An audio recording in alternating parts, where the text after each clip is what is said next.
Artis peran Twindy Rarasati mengumumkan positif COVID-19 pada 15 April 2020 lalu. Melalui Instagramnya, ia mengunggah postingan terkait dirinya yang terinfeksi virus yang juga dikenal dengan nama corona itu.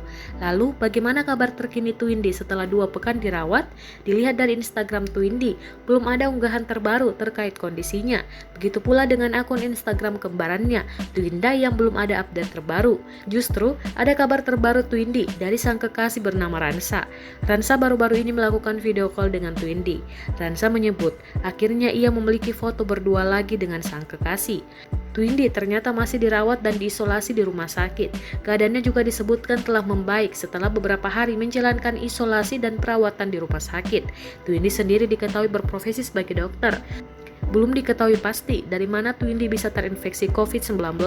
Menurut sang manajer, Twindy telah melakukan pekerjaannya sesuai SOP ketika ia menjalankan tugasnya di rumah sakit.